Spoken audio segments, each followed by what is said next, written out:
3. New York and the revocation of corporate charters. A. The New York Statute, codifying quo warranto. Actions brought to revoke corporate charters for misuse or non-use were grounded in English common law. The nature of the action was quo warranto. This common law framework for bringing a corporate revocation action by the sovereign for acts of omission or commission was based on the idea that the sovereign responsible for conferring the privilege also retained the right to forfeit the franchise.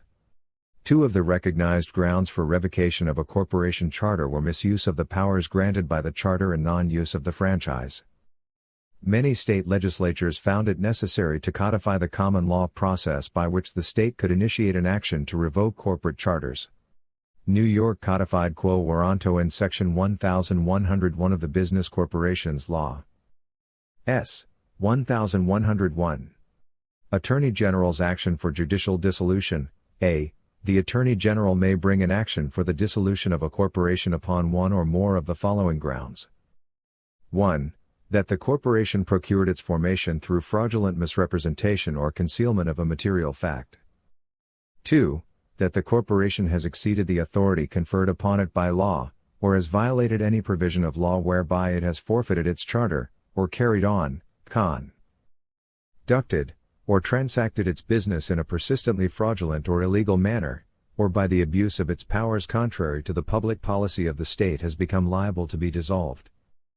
B. An action under this section is triable by jury as a matter of right. C. The enumeration in paragraph A of grounds for dissolution shall not exclude actions or special proceedings by the Attorney General or other state officials for the annulment or dissolution of a corporation for other causes as provided in this chapter or in any other statute of this state. This modern statute, set forth above, discards the procedural handicaps of the older codification, which stated that the legislature had the responsibility of formally requesting that a quo warranto action be brought. The current statute retains the common law standard for revocation of misused corporate charters through Section 1101A, 2, which allows a suit to be brought when a corporation either violated any provision of law or transacted its business in a persistently fraudulent or illegal manner. The non-use category of revocation was grounded in common law, and would probably find application under Section 1101A, 2, which states that a charter may be revoked if the corporation has abused its powers contrary to the public policy of the state. The next sections of this paper analyze these misuse categories for charter revocation in the New York courts and explore the cases brought for non-use of charter powers. First, however, before engaging in case-specific dialogue concerning these grounds for revocation, it is important to review the general limitations established by the New York courts in corporate charter actions. B. General limitations on the exercise of revocation. Powers under Section 1101. From 1890 until 1910, New York's revocation statute was actively litigated in the New York Court of Appeals and the New York Supreme Courts. The power of the state attorney general to revoke the corporate charter is subject to certain general limitations. The first general limitation was explained in the New York Court of Appeals decision in People v. Buffalo Stone and Cement Company, in which the court held that the Attorney General must bring the revocation action based on the requirements of the public interest, which meant that he was barred from bringing an action merely to remedy private wrongs. In Buffalo Stone, the defendant corporation failed to file an annual report as mandated by New York corporate law and failed to pay in the amount of capital stock required under the corporation's charter. The Attorney General was approached by various stockholders who requested that the corporation's franchise should be forfeited and its charter annulled. In reaching the conclusion to revoke the charter, the court reasoned that the duty established by the legislature in requiring an annual report and in mandating the fulfillment of charter responsibilities was a duty which the corporation owed to the public generally for the protection of all persons who may have occasion to deal with it. Therefore, the omission or violation by the company incurs the liability of forfeiture. Since the Attorney General was the only entity mandated by law to determine what violated the public interest, the court declared it to be the only one authorized to bring a quo warranto suit. Despite the limitation that the suit be brought in the public interest, an environmental suit would not be barred because many environmental statutes, both federal and state, are enacted for public purposes. For example, the Clean Water Act policy to maintain the integrity of the nation's waters is clearly a public purpose. In light of this provision and others like it in the various environmental statutes, If the Attorney General brought an action to revoke a corporate charter for violation of an environmental law, it would be unlikely that the court would bar the action for failure to bring the suit in the public interest. Standing to challenge corporate charters is the second general limitation imposed by the courts on the power of charter revocation. In re Brooklyn Elevated Railroad Company, the court held that a private individual cannot set up the forfeiture or in any way challenge the corporate existence with its full vitality. In Brooklyn Railroad, the Brooklyn Elevated Railroad Company had failed to complete a railroad line in the time period established by their charter. In dismissing the action which sought dissolution of the corporation due to non-use of the charter, the court reasoned that only the state, which gave the corporate life, may take it away. The court stated that the authorities for the position that only the state may challenge the corporate existence are numerous and uniform, both in this country and England. In summary, the courts have declared that the revocation proceeding must be pursued by the Attorney General in the public interest, and that private individuals have no individual standing under which to pursue corporate charter revocation. The judicial reasoning behind this denial of individual standing to bring revocation action centers on the plain language of Section 1101, that it is the sovereign's sole duty to determine what the public interest requires. These two general limitations that surround the action to revoke a corporate charter are very closely related. Since the Attorney General is the only body that is legislatively empowered to initiate an investigation into whether the public interest demands charter revocation, it logically follows that individuals would be barred from entering this domain. Thus, the standing limitation directly derives from this legislatively mandated role of the Attorney General as sole enforcer. The New York courts which have ruled in cases involving the charter revocation statute have upheld revocation on several grounds, including for non-use of the franchise granted by the charter and for misuse of the charter powers. It is important to examine both of these categories of judicially recognized revocation actions to explore the changing relationship between the courts and the corporation, from the early 19th century to present day, and their relationship to environmental protection.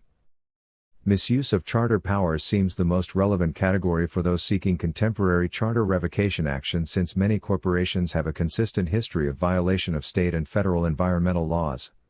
Environmental protection suits were virtually non-existent until the latter quarter of the 20th century, and thus, were never litigated as a foundation for corporate charter revocations in New York courts or elsewhere.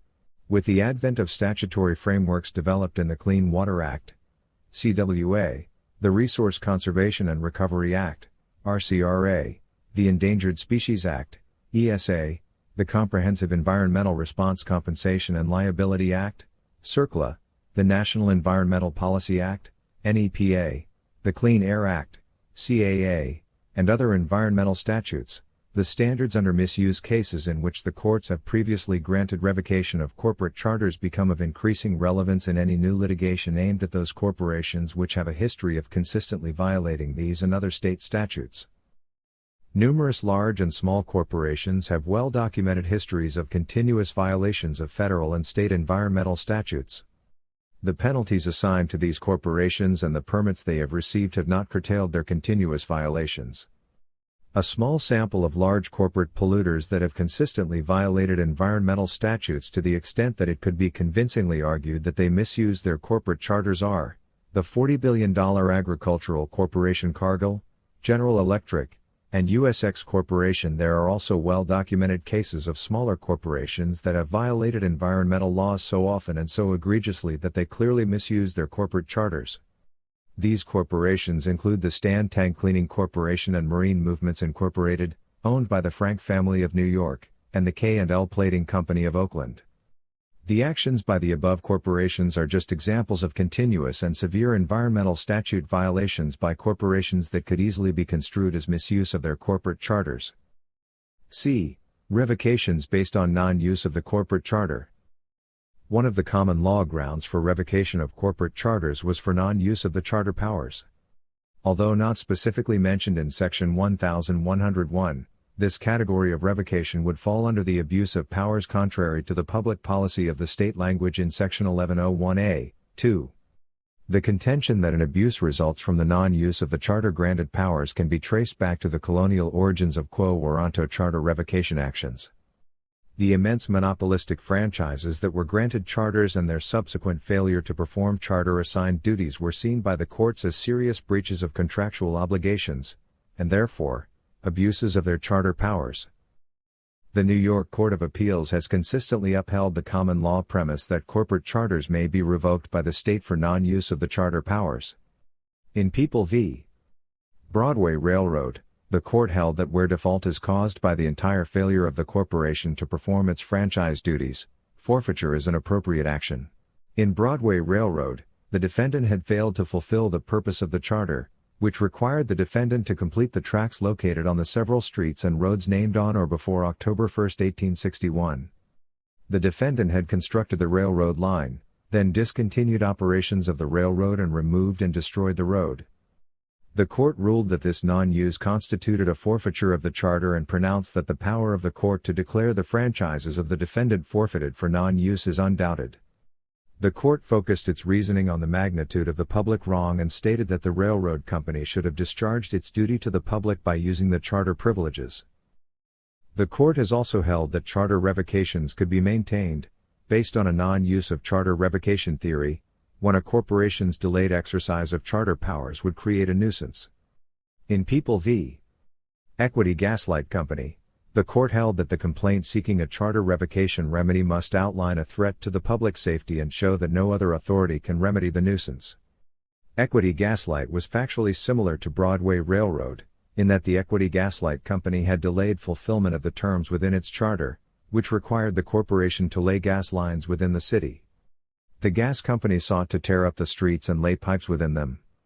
The suit was brought in equity by the Attorney General to restrain the commission of an alleged nuisance by a corporation, its contractor and officer. Although not a quo warranto proceeding, in that the Attorney General was not directly bringing an action to revoke, the action was brought to abate a future nuisance through revocation of the corporate charter.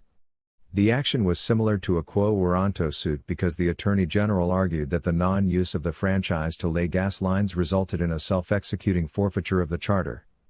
The Attorney General sought an injunction to prevent the corporation from laying the gas lines, an activity that would create a nuisance. The court reasoned that it is familiar law that the people can maintain a suit in equity to abate a public nuisance, when the circumstances of the case show it involves the public safety or convenience.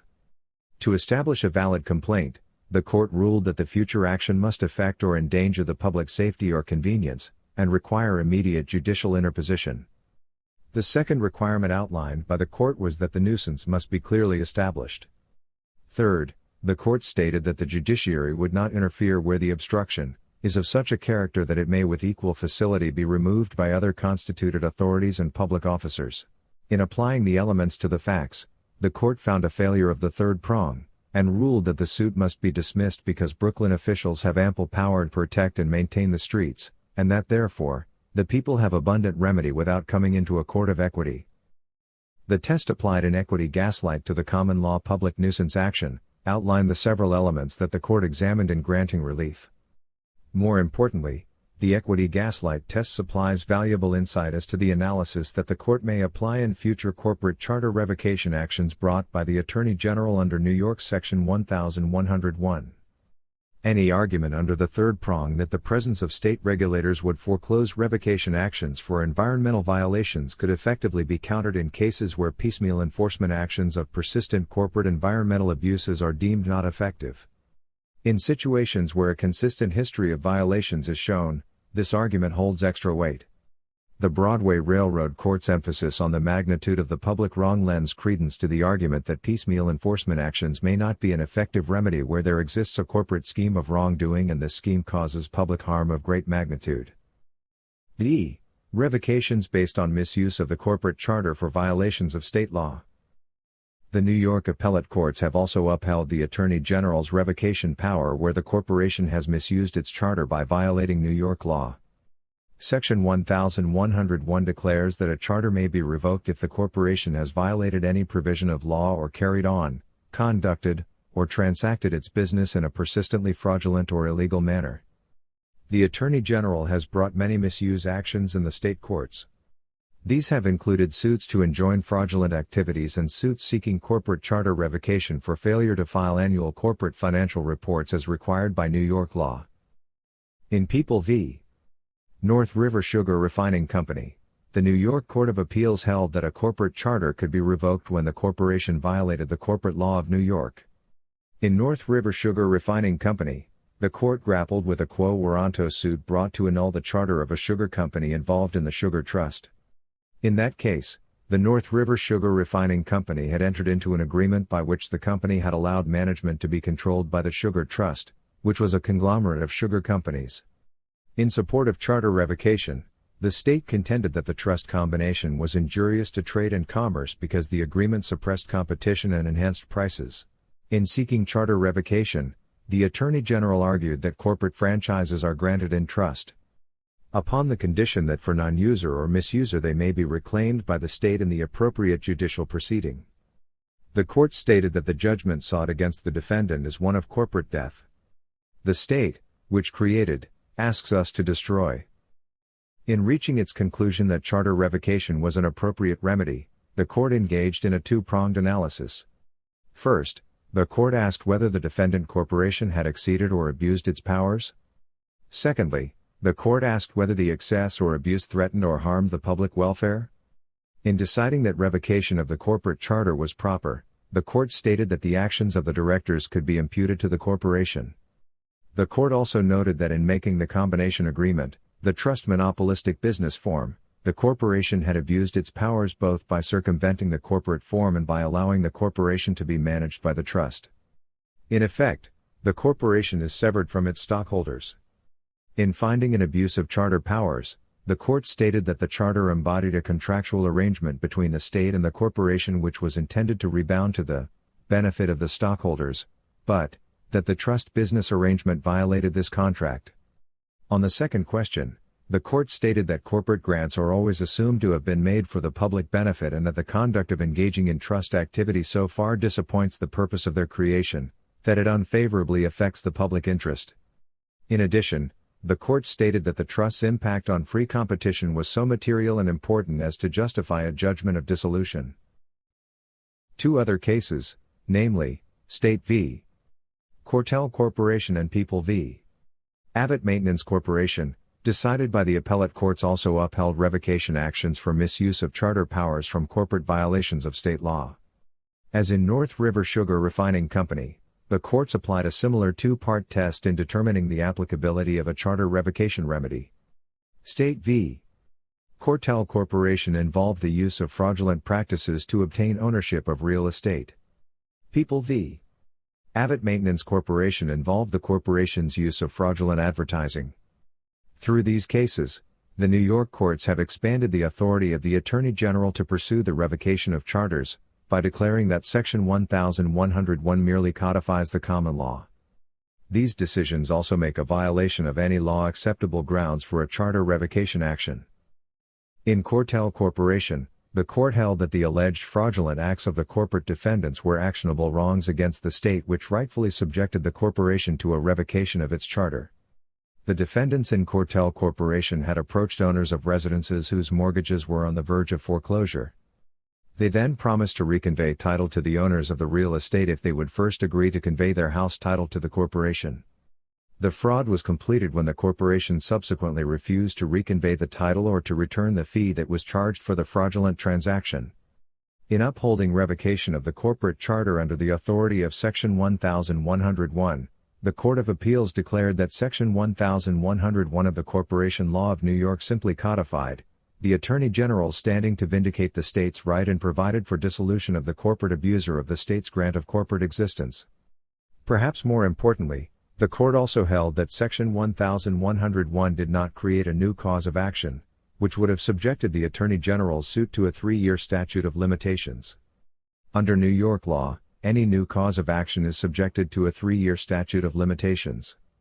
Therefore, the court held, the suit was subject to a 6-year statute of limitations, since the statute only serves to grant standing to the Attorney General to bring corporate dissolution actions. In the 1960 case, Abbott Maintenance, the court held that the Attorney General had the authority under Section 91, the older revocation statute, to bring a revocation suit for violations of any state law. In most of the previous charter revocation actions, the state judiciary had narrowly construed Section 1101 to be applicable only to those statutes which directly governed corporate activities and behavior. In Abbott Maintenance, the defendants had advertised part-time openings in floor waxing. When the applicants arrived, under the guise of employing the men as floor waxers, the corporation charged the men $936 for a waxing machine worth $103. The court found that revocation was proper since the defendant was found in violation of New York Penal Law Section 421, concerning false and untrue advertising, and General Business Law Section 396, concerning unlawful selling practices. The court reasoned that the requirement under Section 91 that there be a violation of any provision of law must be read more broadly than a mere violation of one or more of the list of statutory provisions which govern corporate organization and function. However, once the threshold question of whether there is any violation of state law is answered, the question of whether a charter will be revoked depends on the magnitude and public importance of the unlawful or improper practices complained of. From this brief survey of relevant New York case law, the arguments supporting contemporary misuse of charter revocation actions in response to corporate environmental violations seem promising. The two-pronged analysis introduced in North River Sugar Refining Company clearly favors an environmentally based revocation action. The first prong, the abuse of corporate charter powers, would be apparent in environmental cases, because no charter can grant the corporation the power to violate state and federal environmental law. The second prong, the threat or harm to public welfare, would be satisfied in many suits brought to curb environmental abuses through charter revocation because environmental health-based harms have been recognized as clear risks by the state legislatures and by the judiciary. Proving the second prong of the analysis is the key to a suit brought by the Attorney General to revoke a corporate charter. The magnitude of the harm or threat to public welfare would become the determinative factor, as it was in North River Sugar Refining Company. A corporation that has persistently violated state environmental laws would therefore be more susceptible to such a challenge since there is a greater chance that the violations have caused severe public harm. The judicial determination that revocation actions under Section 1101 are subject to a 6-year statute of limitations by the Cortell Corporation Court also favors an environmentally based revocation suit. The extension of the statute of limitations would grant the Attorney General greater leeway in showing the corporation's history of environmental abuses. Thus, the language in Section 1101 that demands persistent, fraudulent activities for charter revocation could be more easily satisfied by a 6-year history of lawbreaking, rather than a 3-year history. Although the older violations may be less credible, especially if the corporation has improved its environmental record, this still offers the Attorney General more freedom in the establishment of a pattern of conduct under his burden of proof in Section 1101. Therefore, the longer statute of limitations would allow the Attorney General to use a greater body of supporting evidence in such an action. Finally, the Abbott Maintenance Court's broad reading of Section 1101 to include violations of any law as a basis for revocation, grants the Attorney General even greater powers to seek revocation of corporate charters. By opening Section 1101's scope to violations of any state law as a basis for the section's misuse suits, the court opens the door for revocation suits based on environmental, labor, and civil rights statutory violations. In the right environmental case, in which there has been persistent illegal behavior resulting in great public harm, the Attorney General would have a substantial probability of success in bringing a contemporary charter revocation suit under Section 1101 to address the environmental statutory violations. The State Attorney General and revocation of corporate charter suits. Revocation actions brought by the New York Attorney General may prove successful under the misuse theory for violation of state laws. These suits, backed by the relatively well-developed supporting case law, provide the Attorney General with a solid footing from which to pursue revocation of charters in response to corporate environmental abuses. As recognized in the prior section, certain corporations would be more susceptible to charter revocation actions than others. Corporations that have a persistent history of violations of environmental statutes resulting in great public harm would be prime targets for a revocation suit. If a corporation violated its permit for 20 years by dumping cyanide, copper, zinc, and nickel into a river, eventually killing all aquatic life within 5 miles, and consistently ignored enforcement actions, then that company would be susceptible to charter revocation. Revoking a charter when the company is still solvent avoids the concerns encountered when the corporation pollutes and then files for bankruptcy. Union Carbide Corporation exemplifies a corporation which would be susceptible to a charter revocation action. Between 1987 and mid-1994, Union Carbide operations were responsible for groundwater and drinking water contamination resulting from approximately 500 toxic chemical spills. Many of these spills involved the deadly chemical agent benzene. However, more often than not, the corporate charter revocation remedy would be used against small corporations, rather than corporations like Union Carbide. Judges and juries may not be convinced that the magnitude of the environmental harm outweighs the economic benefit offered by a corporation like Union Carbide, whose gross income ranks it among those of countries in terms of gross domestic product. Revocation of smaller corporations' charters, whose number of employees remains in the single digits, may offer the Attorney General an excellent opportunity to accomplish two goals: removal of a source of environmental damage, and building a foundation of revocation case law to be used effectively against other corporations. The small corporation approach offers greater chances of success. The judge and jury are less apt to engage in an equity balancing between economic benefits and environmental harms, because the economic benefits of a smaller corporation may be de minimis as against the tightened interests of a larger corporation. However, the two-pronged analysis applied in the North Sugar Refining Company case and others decided by the New York courts, would perhaps apply in greater force to corporations such as Union Carbide, who fulfill the persistently fraudulent or illegal language of Section 1101 through their consistent history of environmental violations.